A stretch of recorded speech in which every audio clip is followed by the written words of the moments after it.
Donald Trump once again finds himself cornered in the Comey case, where judges, prosecutors, and even his own Justice Department turning into center of controversy. Tonight we look at how a sitting president tried to bend the law to his will, and why this latest humiliation could change the stakes in U.S. politics forever. MSNBC is reporting tonight that new U.S. Attorney Lindsay Halligan, a former personal lawyer for Donald Trump, was the sole Justice Department official who presented evidence to the James Comey grand jury in the Eastern District of Virginia.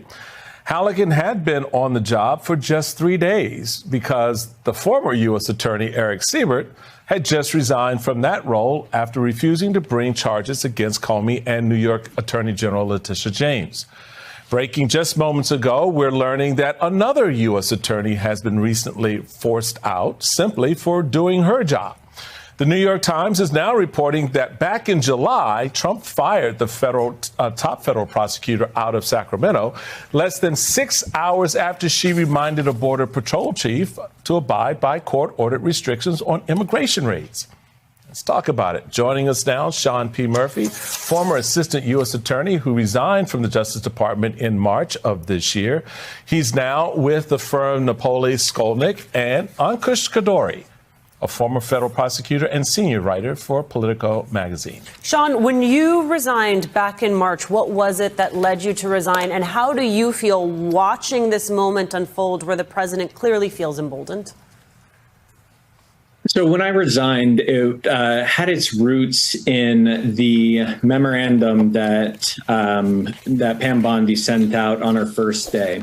One of them specifically, she put in that you had to zealously defend and argue on behalf of the Department of Justice.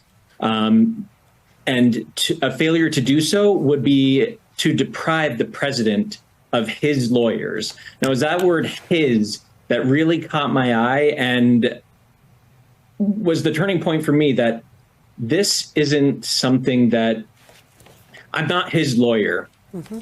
My client is the people of the United States of America. As I said in my resignation letter, my guidance is that I serve no man, and my counsel to my colleagues was you serve no man. And that was what she obviously and he obviously expected us to do. And that was the beginning of the end for me. But this courtroom humiliation was just the beginning. What followed was even darker. A rapid-fire assault on American democracy itself. America is watching a dangerous experiment unfold in real time. Trump's White House is moving faster than any dictatorship before it, pulling comedian off here, intimidating judges, and flooding streets with force. This is not politics as usual. It's a high-speed crash course with authority rule. One thing you hear from people who study authoritarianism or who have experienced its rise firsthand in other countries is that they've been genuinely shocked at how quickly the Trump administration is moving compared to other regimes. Earlier this year, The Guardian spoke to one political scientist who studied this at Harvard, who said Trump is throwing authoritarian punches at a much greater rate than any of these other cases in their first year in power. But we don't yet know how many of those punches will land or how society will respond. Usually, these kinds of autocratic incursions move more slowly and deliberately. For instance, in Vladimir Putin's Russia, it took 2 years before he was able to successfully bully a late-night comedy show that mocked him, called Puppets, off the air. Donald Trump got Jimmy Kimmel pulled in just 8 months, although, of course, Kimmel came right back. And I think there's a reason for that. They are simply going too fast. I really think the speed at which they are trying to rip apart a free and open society is a huge tactical mistake on their part. For some reason, it reminds me of these videos I keep seeing in my social media feeds. Have you seen these ones? Don't ask me why, but I'm obsessed with them. They're like computer simulations of various cars driving very fast over like 100 speed bumps. And the takeaway is pretty simple. The really huge vehicles, like the pickup trucks and the minivans, they do better at top speeds. They can sort of drive over them fast. But the smaller cars, well, they usually can't handle it. They end up doing that, just like crashing and burning. If either of them just slow down a bit, they get through this just fine. But I kind of feel like the administration is trying to do this. It's like speed run over all of the obstacles, just trying to like plow over for it. But I am also not so sure they can handle it at the speed they're going. that they're doing so much so quickly. People really are taking notice. They're at 40% approval rating in the polls. And they don't like what they're seeing. It was shocking to people, I think, across the political spectrum, to see Jimmy Kimmel yanked off the air after a mafia-style threat from an administration official, or to see James Comey indicted. It's jarring to see mass secret police forces or military troops on American streets. It's not creeping authoritarianism subtly taking hold while no one is looking. They're just doing it in front of all of us. So the backlash has been real. And Disney bringing back Kimmel is an example of how that backlash has power too. It may just be the case that one advantage for the people who so deeply want to defend American democracy and freedom is the reckless speed the Trump administration is going, because they don't actually have the public behind them. What they're doing is genuinely scary, it's genuinely dangerous, but is also... And inside the Justice Department, the very institution meant to protect the Constitution. The pressure turned personal, forcing prosecutor into a choice no lawyer should ever face. Trump's dodge was no longer about justice. It was about obedience. Prosecutor silenced, attorney fired, loyalty test demanded. This is not government, it's a power grab, and the cracks are finally showing. Ankush, I am thinking a lot about what Sean just said, because over just the last 24, 48 hours, I'm even thinking about the language that we use in the news media about his attorney general, the president's Department of Justice, the Trump administration's lawyers. These are the people's lawyers.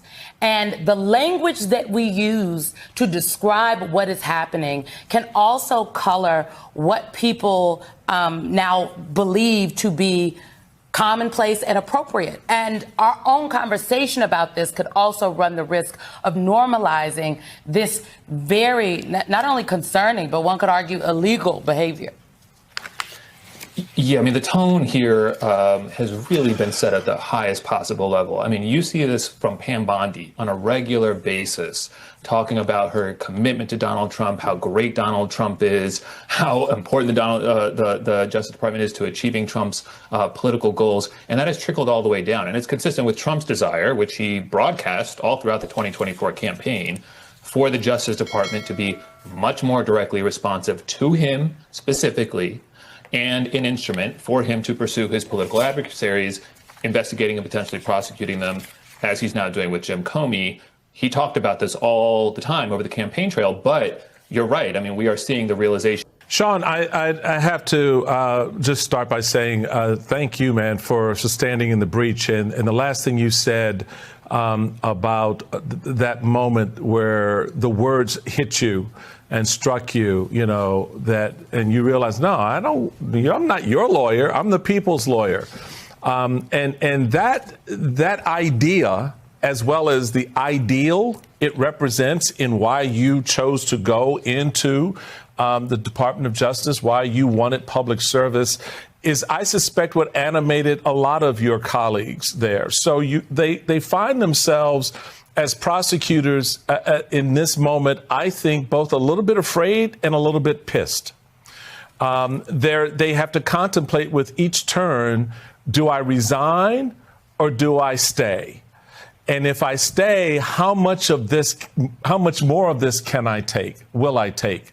Walk us through that process to help us understand better what your colleagues who are still there are thinking and going through as they see this cavalcade of incompetence come and take charge of the work that they valued and put so much of themselves into, watching it basically be, wasted, if you will. I have another way I could say that, but I won't. And undermining their work, undermining their service. Speak a little bit to that, if you could.